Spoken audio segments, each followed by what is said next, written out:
Good morning students, I am Pooja Bhagwatkar. आज हम लोग चालू करने वाले हैं लेसन नंबर 5 अन्न पदार्थ सुरक्षा। अब अन्न पदार्थों के बारे में हम लोगों ने पहले पोषण के बारे में पढ़ा इसके पहले, बराबर है। तो वो पोषण हमें कहाँ से मिलता है? अन्न पदार्थों से।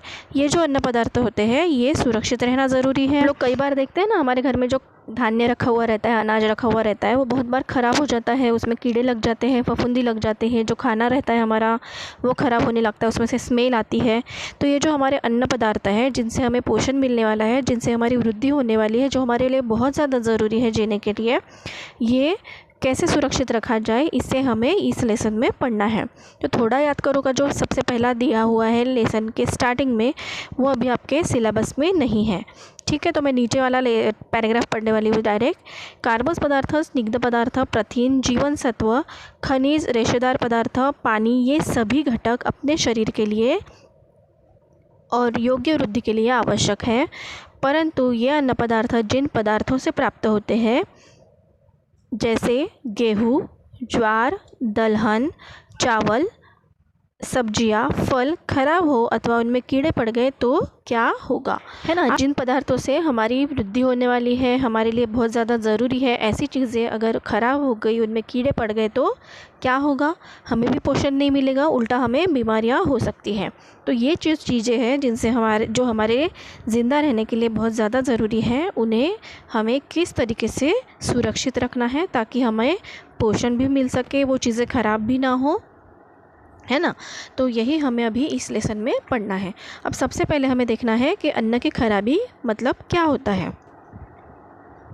देखो यहाँ पर आपको डायग्राम नंबर 5.1 परिसर में होने वाली विभिन्न घटनाएं दिख रही हैं। तो यहाँ पर हमें क्या दिखता है?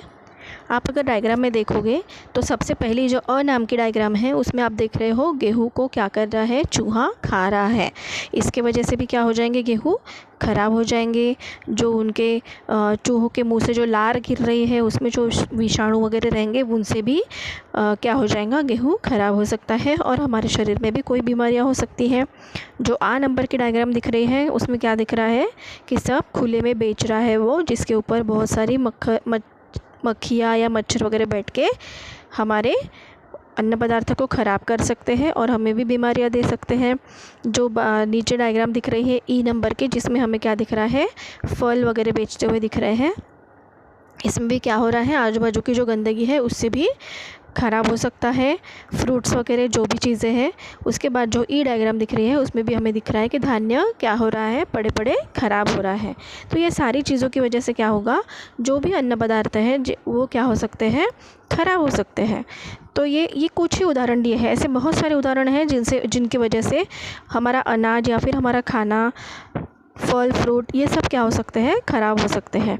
अभी हमें देखना है कि अन्न की खराबी के लिए उत्तरदायी घटक कौन से हो सकते हैं। तो अभी ऊपर हमने जो देखा है कि विभिन्न कारणों की वजह से क्या हो रहा है? अन्न खराब हो रहा है। तो पर्टिकुलर ऐसे, ये तो सिर्फ कुछ ही उदाहरण थे मैंने कहा, तो ऐसे और क्या क्या कारण हो सकते हैं जिससे अन्न खराब हो सकता है। देखो, कभी कभी फलों के छिलके काले पड़ जाते हैं, कुछ पदार्थों में अवांछनीय बदबू आती है, ऐसे पदार्थ खाने लायक नहीं होते हैं। कभी कभी प्राकृतिक रूप से मिलने वाले पदार्थ मानवीय प्रक्रिया के कारण खराब हो जाते हैं। मानवीय प्रक्रिया मतलब हमारे कारण, हम लोग कुछ ऐसे काम करते हैं जिनकी वजह से जो प्रकृति से मिली हुई चीज़ें हैं वो क्या होती हैं? खराब हो जाती है। जैसे कि देखो उदाहरण, ज़्यादा पकाना, जो सब्जियां रहती है हम उसे क्या कर सकते हैं?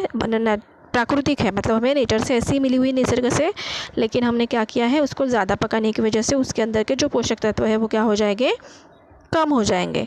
नम जगह पर भंडारण करना मतलब ऐसी ज़मीन पे, ऐसी जगह पे अनाज रखना जहाँ पर बहुत ज़्यादा नमी हो, तो उससे भी क्या हो सकता है? अनाज खराब हो सकता है। इन पदार्थों की गुणवत्ता क्या हो जाएगी? फिर कम हो जाएगी। एक जगह से दूसरी जगह ले जाते समय भी बहुत सारी चीज़ें खराब हो जाती हैं। इस विषय में क्या तुम अधिक उदाहरण दे सकते हो? आपको भी ऐसे बहुत सारे उदाहरण मिलेंगे जिससे कि अन्न पदार्थ जो है वो खराब हो रहे हैं। अब आगे देखेंगे, हम जो प्राणीजन्य और वनस्पतिजन्य पदार्थ खाते हैं ये अच्छे और उच्च गुणवत्ता वाले होना आवश्यक है। ऐसा क्यों बोला है? क्योंकि हम जितना अच्छे क्वालिटी के, अच्छी गुणवत्ता वाली चीज़ें खाएंगे उतना ही अच्छा हमारे शरीर में पोषण मिलेगा। अन्यथा हम क्या हो जाएंगे? रोगों के शिकार भी हो सकते हैं, हमारा स्वास्थ्य भी बिगड़ सकता है।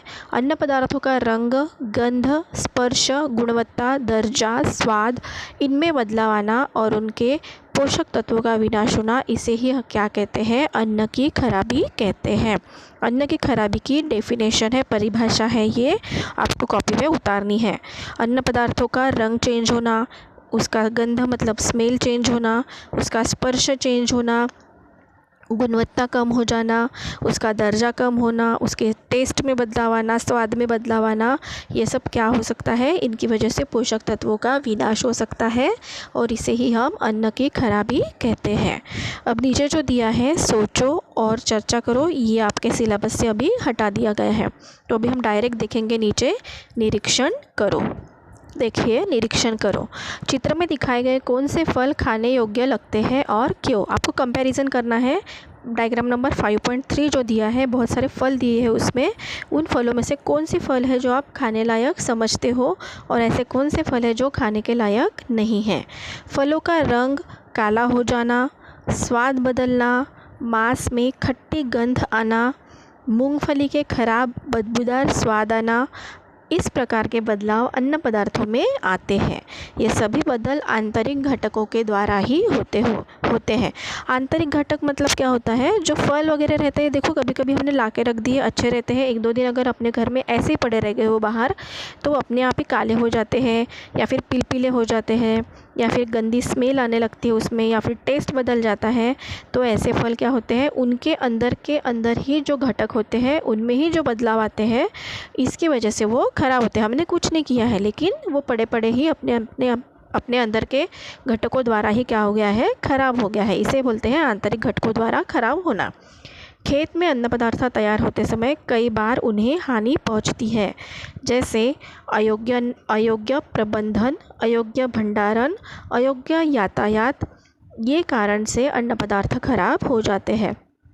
बहुत बार क्या होता है, जो ये अन्न पदार्थ होते हैं, ये जब खेत में तैयार होते हैं, मतलब खास करके हम लोग फल और सब्जी के बारे में बात कर रहे हैं, ये अपने आप ही, ये जो खेत से पदार्थ आते हैं, ये कुछ कारणों से ख़राब हो सकते हैं। जैसे कि अयोग्य प्रबंधन, मतलब उसका प्रॉपर तरीके से, सही तरीके से प्रबंधन नहीं किया गया है, उसका सही तरीके से भंडारण नहीं किया गया है। जो हम यातायात कर रहे हैं, मतलब जो एक जगह से दूसरी जगह लेके जा रहे हैं, उस समय अगर उसे सही तरीके से पैक करके नहीं भेजा गया, भंडारण मतलब एक जगह जमा करके जो हम रखते हैं वो अगर सही तरीके से नहीं किया गया, तो इस वजह से भी ये सब अन्न पदार्थ खराब हो जाते हैं। कुछ अन्न पदार्थ जैसे दूध, मांस आदि अम्लीय या भास्मिक होते हैं। इसमें एसिड होता है, अम्लीय होता है। कुछ पदार्थों का धातु से संपर्क आने पर रासायनिक अभिक्रिया होने के कारण वो ख़राब हो जाते हैं। कुछ ऐसे पदार्थ होते हैं जो धातु के कारण ख़राब हो जाते हैं। जैसे कि देखो, हम लोग बोलते हैं कि दही को कभी भी जर्मन के गंज में नहीं रखना चाहिए, क्योंकि उन दोनों के आपस में रिएक्शन हो जाती है और वो टॉक्सिन तैयार होता है। तो इस तरीके से क्या हुआ, दही जो है वो धातु के कांटेक्ट में आया, एल्यूमिनियम के कांटेक्ट में आया, जर्मन के कांटेक्ट में आया, तो वो ख़राब हो सकता है। ऐसे ही कुछ अन्न पदार्थ है जो धातु के संपर्क में आने के कारण उनके अंदर रासायनिक अभिक्रिया होती है और जिसके कारण वे ख़राब हो जाते हैं। कई बार हवा, पानी, ज़मीन के सूक्ष्मजीव अथवा कीटकों का अन्न पदार्थों में प्रवेश होने के कारण भी खराब हो जाता है।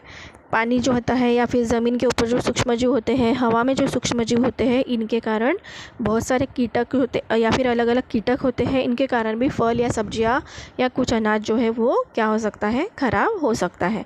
तो ये कुछ कारण हमने देखे हैं, कुछ घटक हमने देखे हैं जो उत्तरदायी होते हैं अन्न खराब होने के लिए। अन्न खराब होने के कारण ये सारी चीज़ें हो सकती हैं। तो ये हमने अभी देखा अन्न के खराबी के उत्तरदायी घटक। ठीक है, अब आगे का जो पार्ट है वो हम अगले वीडियो में देखेंगे।